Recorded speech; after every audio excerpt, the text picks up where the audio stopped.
the stop. My goodness, what a save! What a save! What a glove save there by... What a stop! Looked like a sure goal. You talk about an A+ save and maybe the save of the night. Welcome to the Goalie Science Podcast, the podcast where we try to bridge the gap between goaltending science and peak performance. I'm your host, Dr. Jamie Phillips, a physical therapist and goalie performance specialist. I'm joined as always by Dr. Ben Surratt. Whether you're at home, at the rink, or in the car, grab a cup of your favorite beverage and let's drop the puck on this week's episode. Hello, everyone. This week on the Goalie Science Podcast, we are fortunate enough to be joined by Brian McLaughlin. Brian's a certified mental performance consultant.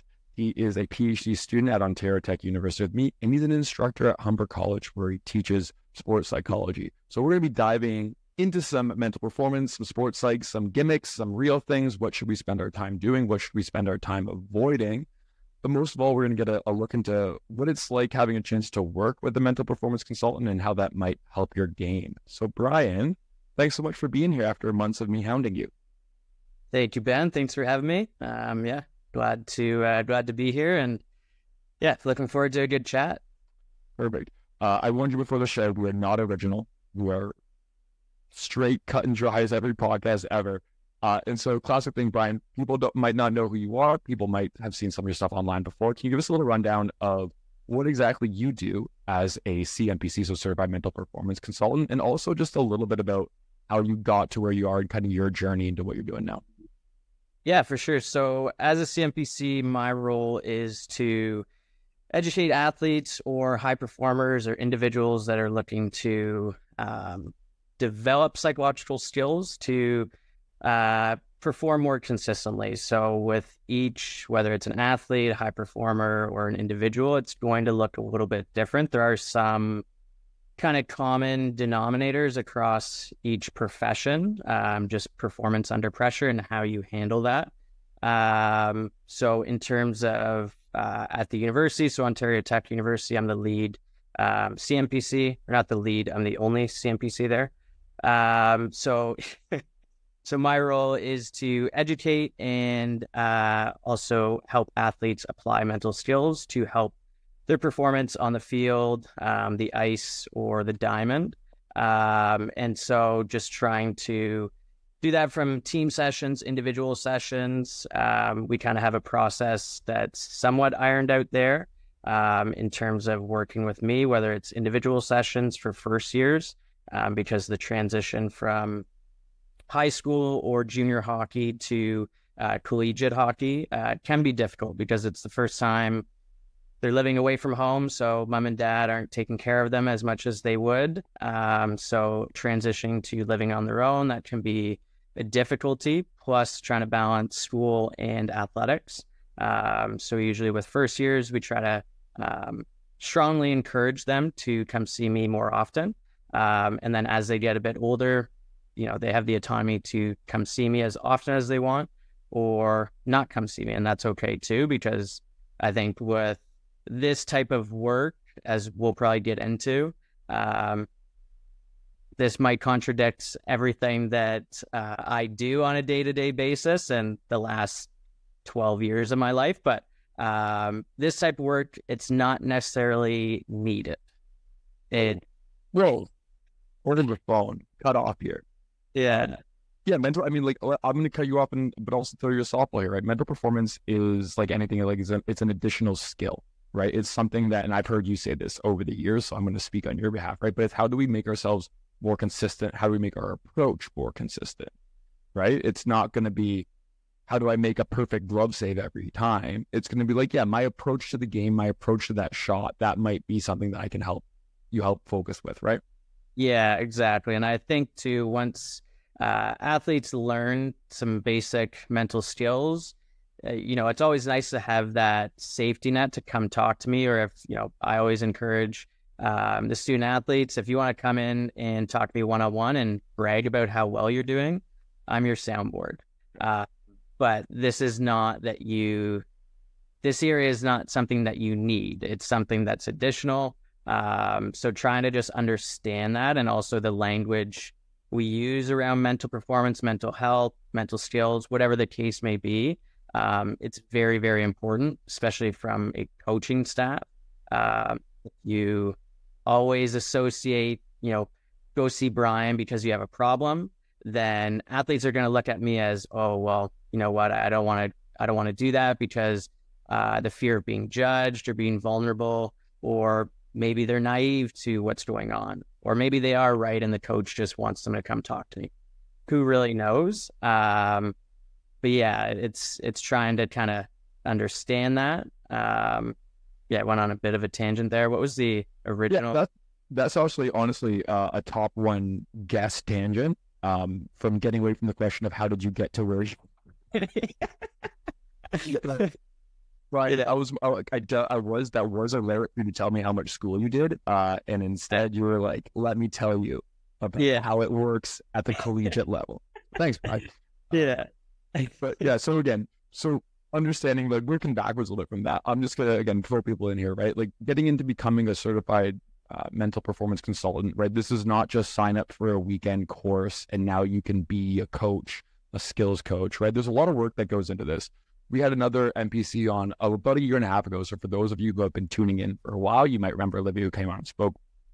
But let's hear it again, because again, I think it really is important.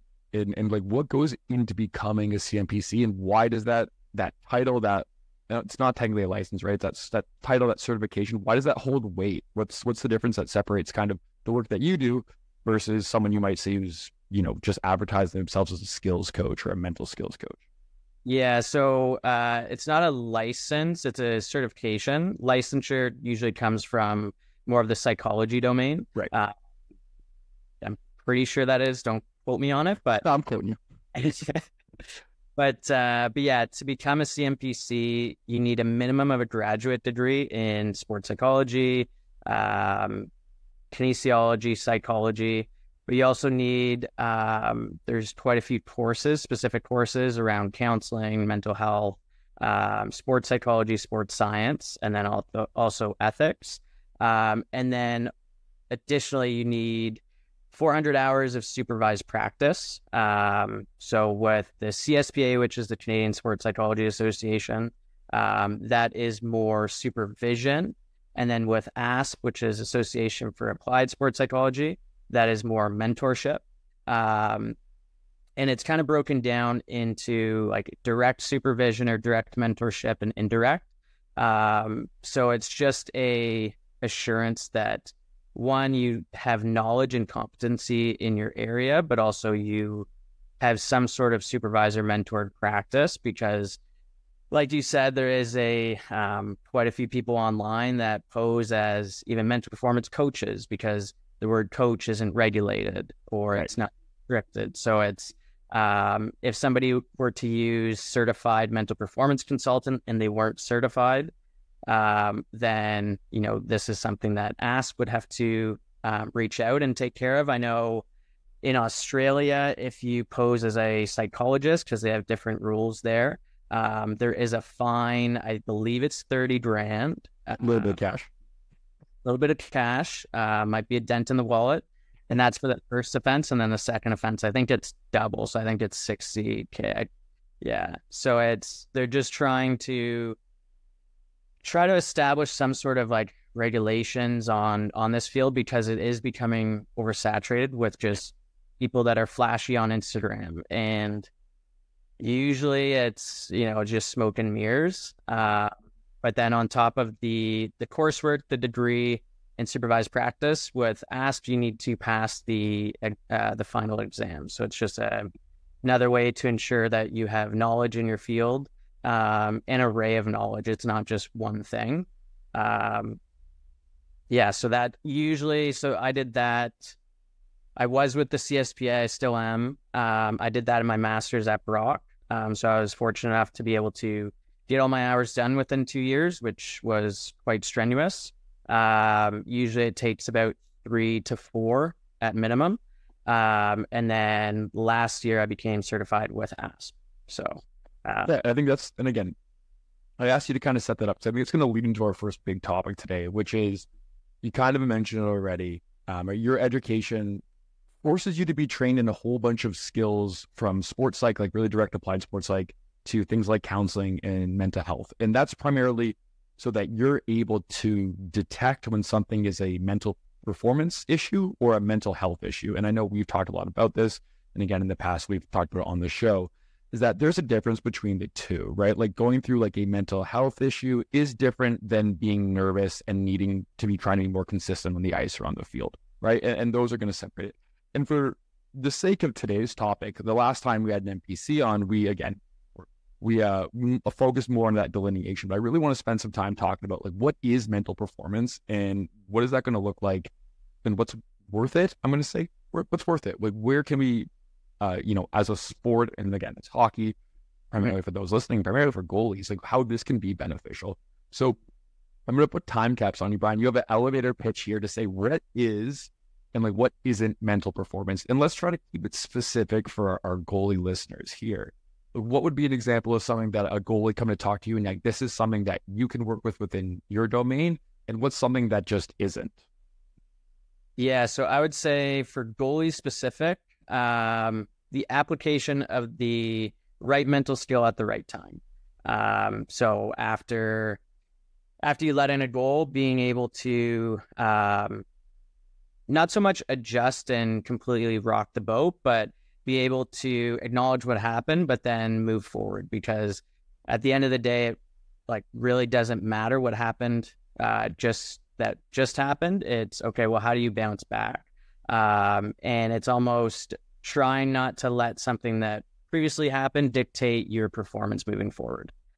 Even a great save too, right? You don't want to get too high or too low, but you want to approach it from a clean slate every shift.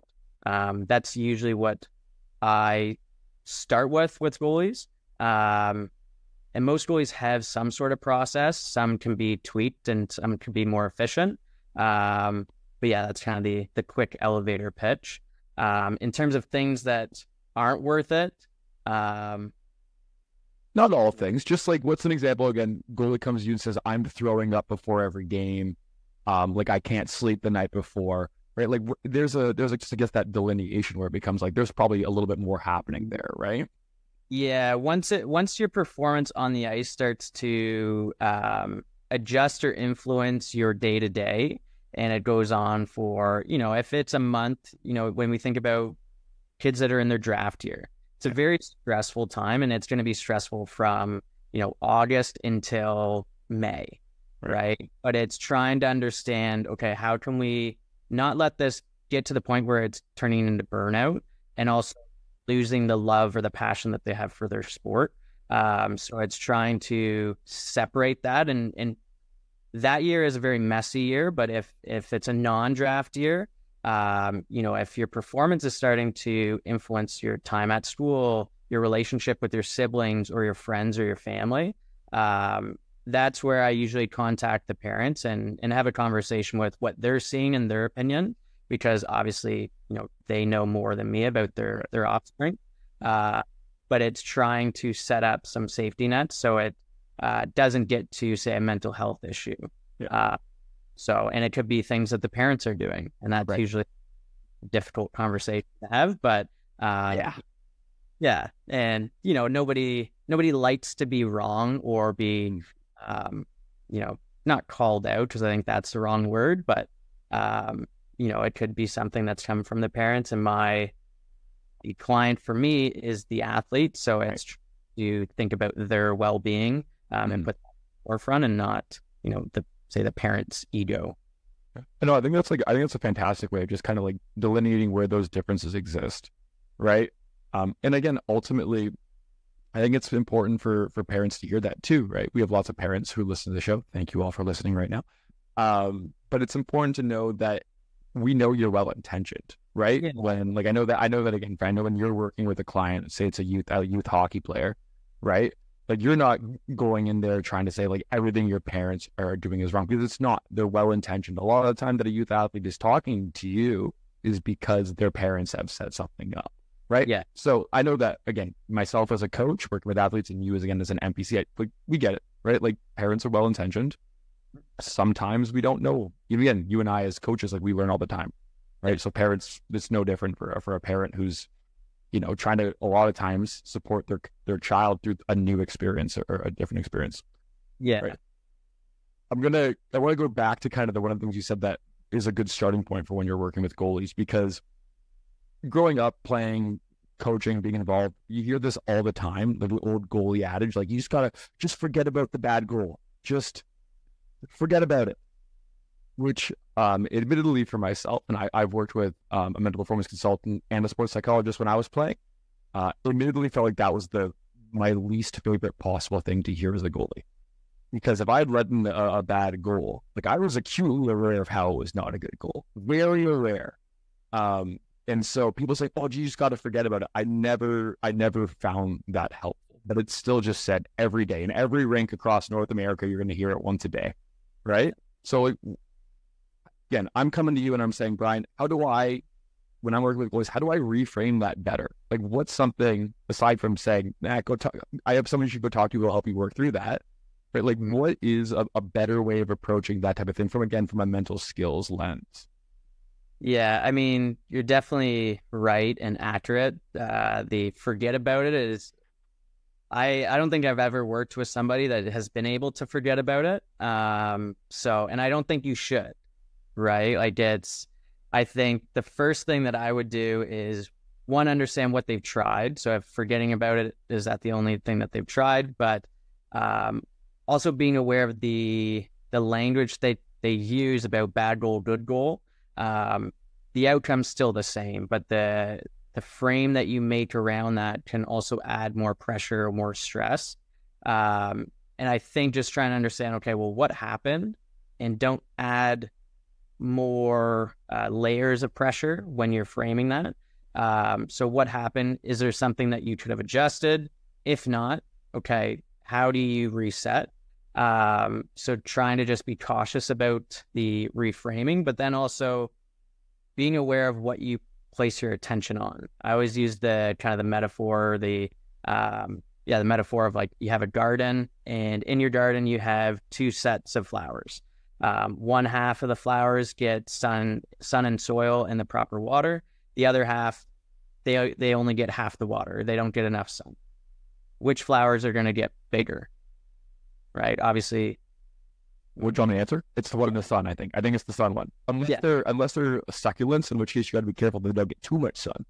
That's true. That is very true. Usually when I talk to goalies, they don't know what succulents are. We're not doing botany. We're not doing botany.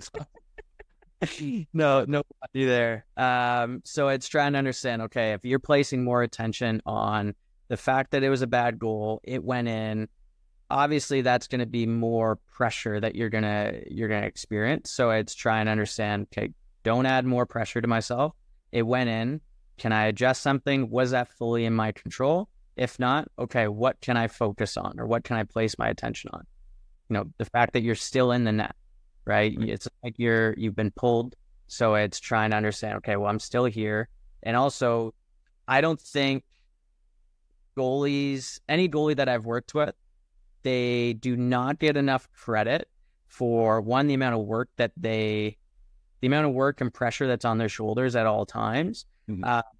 Because truth of the matter is that when they make a mistake, the result is on the scoreboard, where a forward like myself, when I played, I can make many mistakes and I have so many other people to back me up, right? And I can hide in the lineup, where a goalie is on for, say, even half the game. They make a mistake. Okay, well, it's right on the scoreboard. And for the most part, you can correct me if I'm wrong, but goalies ruminate on that. And sometimes that rumination becomes problematic. So trying to understand that this is a team sport. I don't think the idea of shared blame is common within hockey. Or shared responsibility, but usually goalies feel that it was my fault, I let it in. Well, there's 5 other people on the ice that could have helped out. Like, there's a breakdown of a play at some point. Yeah. No, I mean, I think, like, even like the first part you said there, that's really meaningful. I know with our goalies, like, we talk a lot, and especially with our older goalies, maybe again, junior age, university age, they've been playing longer. They're just more physiologically mature, like biologically mature. They've developed more. they'll come back and be like, yeah, I mean, like, what am I supposed to do on that? Like, nothing I can do. And that same attitude, and again, it's something that I've changed my tune around after listening to you more and more talk about this, right? That same attitude of saying, oh, there's nothing I can do on that goal is equally as problematic as being like, oh, that's entirely my fault, right? They're just on opposite ends. It just made me think immediately when you were saying, it's the language we use around it, right? Like, oh, that goal, there's nothing I could do on it. Well, I mean, again, maybe not. Maybe if you didn't change something, maybe this result would be the same if you changed something.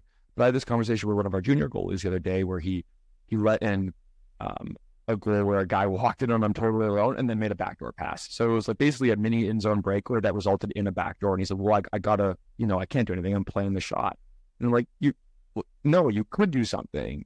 Doesn't mean you would have stopped that goal, right? But that automatic categorizing things in the moment. And I know I'm guilty of that. We teach younger goalies, to take responsibility. Little goalies like to blame themselves never, which is funny because again, there's some level of positive, useful self-critique, right? And I think that's not what you're saying. You're not saying it's not useful to critique yourself and to learn from yourself.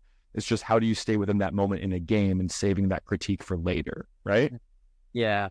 Yeah. And that's, one thing that I encourage all the athletes that I work with and teams is having some sort of process to self-reflect. And in the moment, if you let in your eyes from a weak goal or, you just had poor technique, ruminating there in that moment isn't going to be the most useful or most helpful.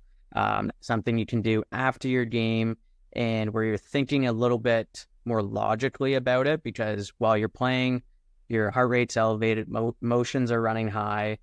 So you don't want to get carried away in that because it's very easy to go down that path, and it can lead into more mistakes or more goals let in. Yeah. And again, I think there's like you mentioned before, there's different strategies for every person. I think that's really important. I think especially in the current age we're in with just access to information online, I think, and this is not blaming anyone, I want to make this very clear, but there's so many what looks like blanket solutions offered, oh, you just got to do this. And I think that's one of the biggest benefits to going to talk to someone like you is I can go talk to a goalie for 30 seconds and provide them with general advice about how I would approach it and what has worked for me, right? But part of the biggest thing someone in your position is it's solving the strategy that's going to work for that person, because everyone is going to have very different emotional responses and very different physiological responses to stress and events happening in games, right? And so that kind of leads me to my next question, which is, we know that each individual is going to probably have a strategy that makes the most sense with them. It clicks with them. They feel good about it. They can consistently use it, which I think is one of the biggest keys, is the consistent application of it. I think so. But you find that there is, again, so there's definitely variation just between people, but you find that there's a lot of differences between sports. Obviously, we're a hockey podcast. Obviously, we're primarily a goalie podcast. But do you see a lot of differences between, let's say you're working between a hockey goalie and, a soccer midfielder? Or, I mean, I always equate hockey goalies to baseball pitchers a lot. And, are there similarities that you see between sports, or is it just there's so much variation naturally from person to person that there's not necessarily always a trend in what you said? I think typical research response. No, it depends. Oh, different. We say that all the time. We were thinking about getting one of those that horns every time myself or Jamie says it depends. Yeah, I'll let you sit in the fence. Go ahead, keep going. Yeah, so I think it depends. I think there are some common themes across all sports in terms of how you deal with pressure. I think positionally, I like the comparison between hockey goalies and baseball pitchers. I think that's pretty spot on. I think depending on the position, I notice, and this is just anecdotally, there's certain positions that are more disciplined, but also very analytical. Right. So I think when you talk about hockey goalies and say a midfielder, I think a hockey goalie is going to be more analytical and quite disciplined. for the most part, we'll just kind of use that blanket statement. But Sure. where midfielder, they're more focused on some small tweaks within their game. From my experience working with midfielders, I'm not going in and completely changing everything, especially at the collegiate level. They've played the sport for probably 15, 20 years. So, that's the last thing I want to do is, even with any athlete, is go in and tell them, no, that's wrong. Do this. You need to do that. Yeah. I think if you go into it with that type of mentality, it's one, you're not going to get buy-in, but also you're not meeting the athlete where they are. And sometimes that can be received in a wrong way. I know if I was on the other end, I would be like, okay, well, this will be the last time I'm talking to you because you're not even acknowledging what I've gone through or where I am.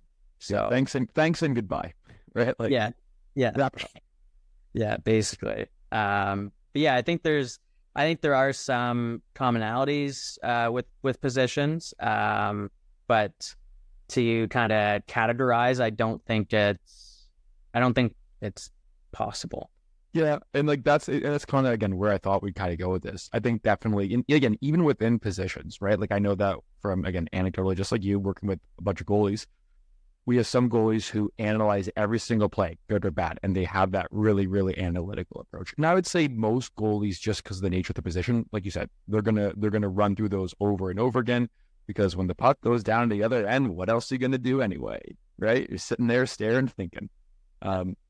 And again, no one to talk to and process with during the game, which is why, again, people will say that like goalie is such a mental position. It's such a, like, you have to mental forward. And I almost have a little pushback to that. I think, and I'm curious again on your thought, which is why I'm asking, but I think people confuse the idea of like, it's a really mental position with it's an isolated position, right? Yeah. Like, do you know where I'm getting at with that? Yeah, I would definitely agree. I always, when individuals say like, oh, like it's all mental, or, that position's like it's half mental. Well, like I think every position involves mentality. I think, is that not a disservice to other things? Like I'm a goalie first person. I always will be. But when someone says, goaltending's all mental, the first thing I go is, one, you're discrediting the incredible amount of physical skills required to perform the position. Two, you're going to compare it to a forward, and you're just going to say that forward doesn't have to think. Whereas, like, again, we know with modern day hockey, forwards are scanning, making adjustments, making reads. Like, that is an incredibly mentally skill taxing, like these cognitive abilities, those are taking place. So I'm going to let you kind of go. I know I jumped you off, but yeah, it's like, again, I know where people are coming from, and I know it's well-intentioned, but I think it's discrediting a lot of stuff, right? So sorry. Yeah. And I think too, you're definitely right. It's just different positions are using different aspects of their performance at different times. Right. Where a goalie, I think, there's some form of mentality that goes into it and being focused, but also keeping your attention, because once the puck goes the other end, or even in the neutral zone, like the goalies that I work with, we have strategies to stay engaged, because it's very easy to ruminate or let your thoughts kind of wander. So it's trying to have strategies to, okay, let's focus on the puck, or where should I be focused at this time? If you want to categorize that as mental, then I mean that's kind of on you. But for a forward and defenseman, like you're scanning, but the idea of working on mental performance or mental skills is not to think while you're playing, right? That's the end goal, like just to allow yourself to just play, rather than try to instruct yourself to skate while handling the puck, or once the puck's coming down, okay, I'm moving my left foot, I'm moving my right foot, right? We want to get away from that. We want to become automatic. So that kind of discredits the whole, like, well, it's a mental possession. Well, you have to use your brain for all things in life. It's part of being a human being. Yeah, like in my head, I imagine that we wouldn't speak about goalies the same way in terms of like, oh, it's such a such a cognitive mental position. If like at every whistle, the goalie could just go talk to someone at the bench, Like, Yeah. like I think people are saying that because they just don't have any ability to like talk through something, right? You come off a shift as a defender, coach comes over, hey, great job, really nice read on that. Look for that, like make sure we're scanning these little reminders. Goalies just don't get those, and so they're their own self-policing a little bit in the net. So, and again, like I said, people are well-intentioned. I get where they're coming from, but it's like, yeah, I think like we, I think this sort of belief in like perpetuating these narratives leads to like when you get to evaluation and goalies get older and you hear people saying, oh, they're like mentally weak, which again, like, what does that mean? And I know you deal with that all the time. And you have athletes who are coming in, going through the recruiting process, and they're being told they need to work on this, and this. And people are just, using words for the sake of using words rather than actually meaning anything from it. Right. Yeah. Yeah. I think like, depending on, say a goalie goes to a junior camp and then they give feedback of like, this is what you need to work on. The positive, which, I mean, the bar is so low to just even get feedback, and to get something like that's better than nothing from a coach. But then when I asked, okay, like what do you think the coach meant by like, focus or like staying focused for the entire game? Like, what do you think he meant by that? Because I'm sorry, you can't stay focused for whole 3 periods. Like, that's just not possible. There's so much time to try and like have 100% attention, right? Yeah. And then also, I mean, how is this coach measuring, or what are they looking for when it comes to focus for the entire game? Is it they're looking at specific behaviors, but then they're also not controlling for, okay, well, what if that goalie, like those behaviors don't mean what you think they meant? Right. And now there's like this, there's this miscommunication of what's going on, and it's just words in the air that really don't much. And it's just the coach didn't like something. We don't know what that is. Yeah.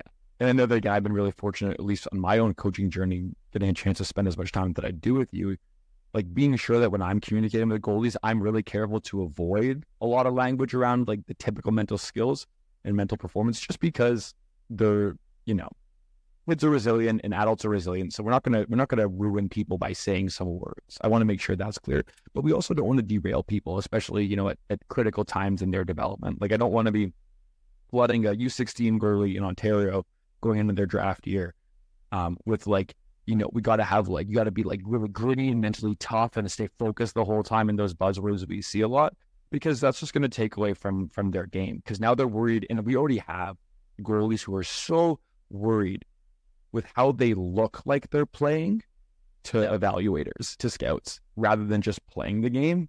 And when you start layering on now, like, I think a really good example is, a goalie shows emotion after a goal, for example, right? Like they slam their stick. I'm not a big fan of that. It's just not a fan, but I think that's just me being part of like brought up in that culture of like, oh, you can't show any emotion because you can't let them know that you're upset, right? Yeah. Even though we see that at every level, at professional levels, and et cetera, right? Mm-hmm. But we spend so much time focusing on not showing that outward emotion. But I guess that's also something that you can work with an NPC is, right? Like, how do you change outward emotion into like positive, or like just not even positive, just a different reframing, right? Because it's also like, you don't just peel the puck out of the net and just stand and pretend like everything's fine. So I think there's probably a healthy balance there, but I guess that's why people go and talk to you, and I'm not the person advising goalies on what to do there. Yeah. And I think it's, I've worked with a few goalies going into their draft year, and that is something that we discuss, but it's trying to, one, still experience those emotions, because from my own experience, but also working with athletes, when you try to suppress an emotion like that, say after, a goal goes in that you should have had, or just overall just not a great game. When you try to suppress that and you get in the habit of suppressing it, eventually you will blow up, right? Like, something will happen. And this may lead down, have this snowball effect where it starts to affect not only just, training, but then it starts to affect more games than it should have. So having, I don't want to say like, I'd say productive ways to deal with those emotions. And it's one thing is if you don't want to slam your stick, which I am also under this. It looks bad. It looks bad. It does look bad. And also, equipment's expensive. I was going to say sticks are really expensive. Yeah.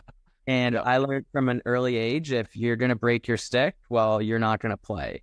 So I learned pretty quick with that. So I definitely don't encourage it. But one way is like, okay, instead of slamming your stick, squeeze your stick with your blocker hand as tight as you can, and then release. You can do that. Yeah. Nobody sees that. Yeah. Or squeeze your glove hand as tight as you like. There's different ways. But sometimes when you talk to an adolescent athlete, they're just so focused on that, and it's an immediate reaction because that's what they've done. Yeah. So it's just trying to get them to think about different ways that isn't negatively affect them down the road. Yeah, I really like that. I mean, I know we see that in training sometimes where like goalies, again, they're doing their best to be like the perfect stone red, no emotion in games. And then they come to training and they blow up, right? Because they are emotionally tired. Because again, one, they're kids, 13, 14, 15, and they're still learning how to process their emotions. But then they're also being told they have to behave a certain way and act like a professional, even though they're kids. And then, it's tough. And that's why, again, we've talked a lot about this, but we put a lot of pressure on youth athletes, probably more than we definitely should. We probably professionalize them way too much. Which is a separate topic. Do we need to have 8-year-olds in suits on the way to hockey games? I don't think so. That's not my decision. Right. So no, and that's the type of stuff, admittedly, right, that even again, like doing something that is less visible as a way of kind of like expressing that, like that's like, honestly, that's something that I haven't thought of. So thank you. That's another great alternative. And again, not typically my place to talk too much about that with our goalies, but it's nice to know that the strategies exist. They are there. Yeah. I'm going to go through something, but we like to do these rapid fire things on the podcast sometimes. And like we kind of mentioned before, there is a lot on like life coaching and skills coaching and performance coaching that exists across, the spectrum from people who are trying to help you organize your house with clutter to get your exercise goals on track to working with athletes and all the professionals. I've prepared some of my favorite topics that I see the most Instagram posts about. So that's my research, is how many of these do I scroll by every day and wear my eyes to? Or how many I scroll by and say, that's a good point. So I got some buzzwords. I'm going to fire them at you. 30 seconds. Tell me gut instinct if they're more good or more bad, and then why. I'll give you one. It depends. Okay. Rather, you can say slightly more good. You got to pick one spot on the fence, just not down the middle, but it can be 1% over the middle. Fine? Is that fair? Okay. Yeah. Okay. First thing, visualizing. Slightly good, but I'll preface that this is a very difficult skill. So sometimes people use visualization and imagery interchangeably. They're different. It involves all of your senses. Visualization is just visually seeing, but also taking into account the developmental age. I find with younger athletes, using imagination with their imagery is a little bit more, I'd say, better because of buy-in, because it gets them actually engaged.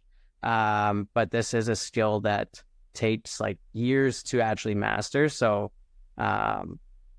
slightly good because of you can use imagination with the younger group. Immediate follow-up. I broke my own rules to the game here. You got to also, again, I'm going to use visualizing and imagery interchangeably. I'm so sorry. You got to also think about not only making big saves, right? For goalies, they're always thinking about the big glove save is the only thing. I'm sure that's something you work on with athletes all the time, which is like, you can also do the little stuff too, right? Yeah, it's, helping with confidence. Sure, everybody wants to imagine themselves having success. Mm-hmm. I'm all for that, but you should have things that you're going to do consistently. Making a simple save, could just be like simple technique. Yeah. So kind of like having, like a 1-to-5 ratio where it's, okay, you can have one big glove save, but then 5 consistent things. Yeah, I like that a lot. Yeah. And then also once you develop that, then, okay, well, that's not representative of how the game's actually going to go. How are you going to deal with, like, you let in a goal? How are you going to deal with that? But there's that's a really good point. Wow. I don't think I ever visualized in my entire career how I'd respond to a goal. That is a wake-up call right here. Yeah, but also it's okay. Then you also don't want to just ruminate on letting that goal in. So it's like it's a tricky thing to navigate. Oh yeah. That's why you gotta not use one of these Instagram coaches. Yeah. Yeah. Well, yeah. No, that was, again, I'm spiraling right now, but it's fine. I'm going to pull through. Next one, self-talk. Slightly bad, because I think there's a misunderstanding of how helpful self-talk can be. And this goes, not to call out the pop psych field, but a lot of don't hear, it's fine. Okay. They don't hear? Yeah. The pop psych field really highlights, like, always think positively. I think there's substance to that, but in sport, it's not always positive. And again, going back to the label that you use, whether it's positive or negative, sometimes that causes more stress and pressure because you can't think that positively when you let in a goal. So it's just trying to understand, like, what is self-talk after a mistake or whatnot. And then, is it also accurate, right? Like, is it 100% truthful? Is it going to help you?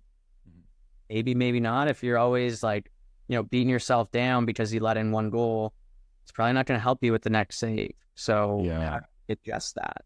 No, that's actually, it's number 2 you got me with again. Right. Yeah. If you're in a position where you're still trying to, let's say, like, mentally, like, stabilize after a bad goal, where you're feeling a lot of emotions, just going and trying to tell yourself, I've got this, I can do it, that might not necessarily be the right way to stabilize yourself, right? I mean, yeah, like, if I think of myself as I'm a wall, after I let it 4 goals, I'm a wall. Well, no, not a wall. You're a human being. You have pads on. But it's trying to understand, like, okay, those 4 goals, what can you learn from them? How can you move? And if you let in a 5th, okay, so be it. But eventually the game's going to end, right? Yeah. And trying to have some maybe evidence-informed strategies, not just trying to think that you're something you're not, like a wall. But and again, I'm, like I said, this is the worst rapid fire in the history of the world. But I remember that I worked with a sports psychologist who worked with the Princeton men's hockey team at the time. This is a number of years ago now. And I remember the thing that resonated the most with me, and I have talked about this on the show before, is that, like, one of his big advices for, like, stabilization and self-talk was this idea of having these 1 or 2 almost focus points that you come back to, that, like, like, it's grounding. What's the term for it when you're just, like, heading yourself back in? So, like, for me, is, like, anchoring. Yeah, exactly. Yeah.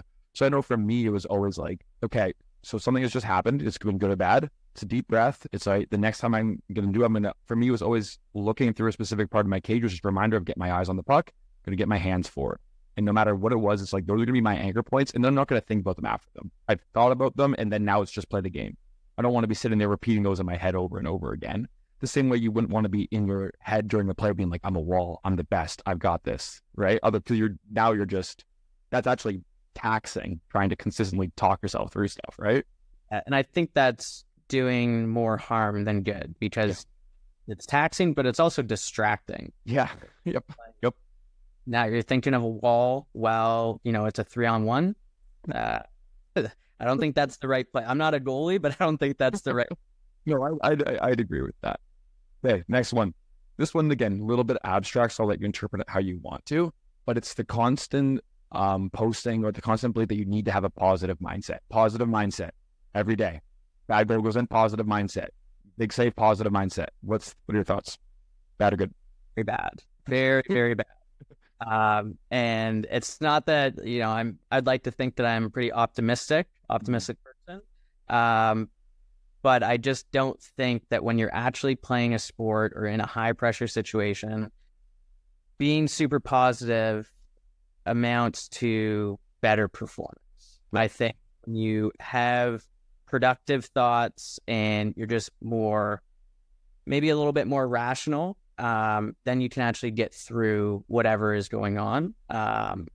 And yeah, I think again, it's that disconnect between if you want to be super positive, but you're feeling like you're very negative, that gap can almost create more stress. Yeah. So it's like perpetuating cycle of, okay, well, I need to be positive. No, you don't need to be positive. You can be negative and play really well. There's a lot of athletes that play better when they're angry or they're frustrated. Right. So I think when you just use the blanket statement to be positive, it does a discount to the individuality of the athlete, but also it's a cookie cutter way to do this work.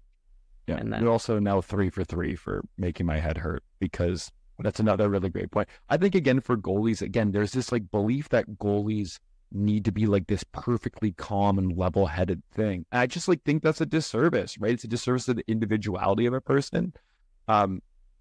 Like I know that looking back on my playing career, like a lot of time, and I played in like a charity tournament, and I was pretty level-headed because it was a charity tournament and it wasn't that serious. But I know that some of the best games for me was playing almost a little bit arrogant. Like that was kind of that like belief, that confidence in myself. And again, you can play arrogant letting in a couple goals, right? Like goals happen for lots of reasons. It's actually the whole point of the sport, is for goals to go in. But you're right. It's like you don't need to, again, and for goalies listening, I hope, and for parents listening, I hope you've gotten this far to hear this, that like, yeah, there's going to be an individual level of your approach, right? For coaches too, if you have a goalie and you're a junior coach, college coach listening, international coaches, I know some of you out there listening, right? Like that goalie can have a very different mindset. And if you have 2 goalies, 3 goalies on your team, they might all have significantly different mindsets, right? So it doesn't always have to be like positive or a really neutral thing, right, Brian? I would agree. And like, you also don't want everybody on your team to be a robot, right? You need certain personalities. You need certain people to fulfill different roles, and that's the nature of a team sport. Yeah. Okay, Brian, last one. And this is kind of a dual one. It's partly in jest, but it's also, I think, something that we've talked a lot about this, but it's good. But it's like this idea of having good goal setting versus like idea of like trying to manifesting or like these beliefs and realistic goals. I know you're wearing your eyes at manifesting, right? But like, I think it comes down to like this idea of like, you have to like make these goals and like force them into happening. And again, obviously, yes, you need to work hard towards doing things, and there's the skills, the time you need to put in. I don't want to dismiss any of that, right? But the way that we portray like goal setting and like speaking things into existence in that space online, I'm sure you see a lot of that. So I do. Yeah, definitely not a manifester. That's for sure. I think goals are good to give some direction. Mm-hmm. To be honest, like the whole like SMART goal, like that whole like field, I think there's some limitations that come with it. Yes, I agree. I think with, working with athletes, making sure that you're both on the same page of what you're both working towards is good. But I would lean more towards like value-based action, because you can still have goals, and values are separate things. Values are more like your guiding principles for day-to-day life. So when you're living by your values, odds are you will work towards, say, a goal of making a team. Right? If you're disciplined, you're hardworking, those are the things that you have more control of when it comes to value-based action, and it guides the day-to-day. So if you're not living by your values, odds are you won't make that team because you're not working on your team. I think with goal setting, sometimes people just get so focused on, I need to achieve this, and then it's like, well, a lot of the times they're performance or outcome-based goals, and we forget about, okay, well, what's the day-to-day look like to achieve this? And then it completely discounts the process that goes into working towards something that's worthwhile. That's 4 for 4 on rapid fires that made me go into a deep, dark spiral. But No, it's such a great point, right? Like I'm thinking of, you started talking and I'm thinking about all our junior age goalies who are working so hard this summer. They're training, they're in the gym, they're putting forth, right? And I know when I talk to them, right? And they're giving me, yeah, my goal is to make this team, right? And that's going to be really hard because there is 24 goalies competing for 2 spots, right? And I think back to myself, I think of these goalies, and it's like some days training becomes such a slog because you're viewing it as a piece to the goal instead of exactly what you just said. Like, yes, you're going to have training sessions where you're tired, but it's like, if your value is like, I'm going to go out there and I'm going to be productive for this session. Like my goal, like a goal, but my value is to go out there and get something out of every skate. Right. And for goalies, again, listening, you're going to, as you get older, you're going to be joining like player skill session skates where it is not designed for you. You are a little bit of a shooter tutor. That doesn't matter, right? Like if you're, again, from that value-based approach, what you just said, Brian, right? It's go out there and you get something positive out of there. Don't go there and just to be there because you think it's part of the thing you need to do for your goal, right? Like your value should be like, I'm going to go out there and I'm going to every skate trying to get something from it. And if you're not going to get that, then don't go to that skate, right? Don't just go because it's a thing you're supposed to do for a goal, right? Like I really like that. Like make that value, make that a part of each thing you do, and whatever those values can look different, right? Like for each person. Yeah. And I think too, it's understanding like, if one of your core values is discipline, well, like what does your day-to-day look like? If it's not very structured or disciplined, well, then there's a misalignment here. So it's either not a value that you actually value, or it's just, you need to change something. And I think, with setting goals, like there's still value in setting goals, but I always encourage athletes that I work with to write down your goal, whatever it may be, or write it on your phone, but then set up your month or what your year looks like, and don't look at your goal, because sometimes that, like, thinking about it constantly can drain you. And if you're not lining up with that goal, then it's okay, well, this is frustrating, I'm not doing enough, and then you start to do more, and more isn't always better, right? Better. Exactly. Right. Like, I had that conversation with one of our junior goalies too the other day, where it's like, I'm on the ice 5 days a week and I'm doing 8 workouts a week, and it's like, okay, I know what your goal is. I know your goal is to play college hockey, but right now you're gonna, again, that's just like there's a misalignment between what you need to do and your goals. Even again, like, and he's doing a great job, he's working his butt off for sure. But sometimes we can, like all things, we can overdo it, right? All right, Brian. Last thing we're going to talk about. We had a great, again, I appreciate your time and I appreciate all the insights here. I'm going to ask you the worst question on earth, so I hope you've prepared accordingly, which is, in your professional opinion, you have to pick a singular silver bullet, the one thing that's going to fix all mental performance challenges for all hockey goalies. What's the one skill that you're saying is going to make the biggest difference? It's the difference between a career as a student like you and I, we're in the NHL at 22. What's that skill, and why is that going to make the difference? And it's a mental skill. It has to be. It cannot be being 6'6" with access to unlimited resources. I'm sorry. Okay, that was where I was first to go with it. Okay, so the key is to be 6'7", and one of your parents also played in the NHL. That was the first 2 things that I was going to recommend. Yeah. I would say, just going back to what I've said before, focus of attention. So, what you're focused on, focus on the right thing at the right time, and being aware of that. So if it's helpful to focus on the goal going in, focus on it. If it's not helpful, shift. Oh man, that was a really good again. You're killing me today. This is now again forcing me to reevaluate everything I ever did as a goalie. It's fine. I'm okay. But that, again, but I'm going to cut it there, because what a lovely thing to end on. Yeah. Like for some goalies, maybe it is helpful to focus on the goal, right? As long as you're still able to make the next save, maybe there is value in, like, whether it's like fueling yourself or being like, okay, hey, that's one, let's keep going. Like that's the one, that's fine. That's one went in, like just acknowledging that, or right? Like there's a lot there. And knowing who can, like, who that works for, who that doesn't work for. Right? Well, I guess that's your job. That's my job. Yeah. And so on that note, we're going to wrap things up. And I hope everyone listening got a chance to kind of think through this, honestly, the same way that I just got to think through it.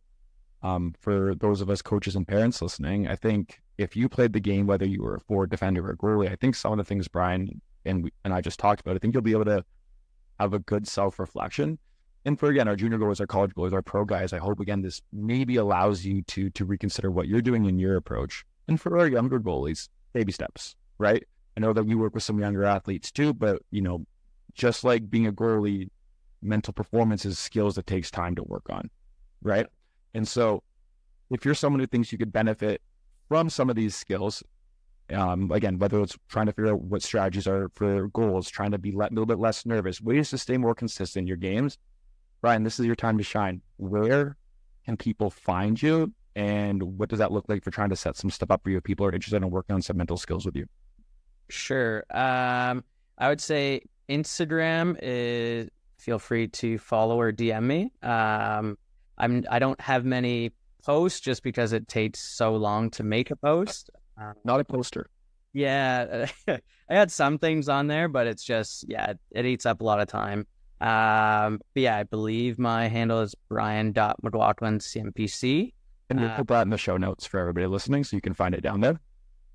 That or send me an email. More than happy to chat, even if it's, you're unsure if it's something that your offspring wants to work on or whatnot, or maybe parents want to reach out, they have questions. More than happy to jump on a call and clear up anything. And I have no problem being pretty straightforward if I don't think this is a good fit, or they're just it's not worth the time or the money too. I think it's just trying to I like to be pretty honest about that. I don't like to I like to give my opinion. So but yeah, feel free to reach out with any and all questions. More than happy to help. And like I said, we'll put everything for Brian's information. You can find it in the show notes. It'll be there in your podcast app, or if you're watching on YouTube, you'll find it in the YouTube comment section. Again, like I said, mental performance is something that's kind of exploded over the past little while. Definitely more so in the last probably 5 or 6 years. It's become much more to the forefront. But at the same time, again, if you're someone who wants to work on those mental skills, make sure you're going to see someone who knows what they're talking about. And I think this has been an awesome chat here to kind of get some insight into the work that you do, Brian. And again, I know that there's lots of goalies that I work with who I think would benefit from this too. And again, whether it's 1 or 2 sessions just to talk about some simple strategies, or it's working with you over the course of a season. I know that you have some athletes who you kind of work with throughout that process too, right? All of that exists under the umbrella, right? For some people, they might just need a little check-in, 1 or 2 chats to kind of try some strategies, see how that's going to be, and then they're good to go. And then others, it's more about skills building process, right? Yeah, exactly. Yeah. So on that note, if you're interested in learning more about what Brian does, all his information will be there. Some information, right? He's happy to kind of provide that. I would be remiss if this wasn't a Goalie Science episode and I didn't say that you should also check out Jamie Phillips's Patreon page, the #1 place where you can get extra goaltending information. Again, that's Jamie Phillips at Patreon. I do not get a split yet. He keeps promising me one day. Maybe one day. But for now, I'm just a lonely advertiser. And if you've made it all the way through this, everyone, thank you so much for checking this episode out. We appreciate all our listeners here at the Goalie Science Podcast. We'll see you next time. Thank you.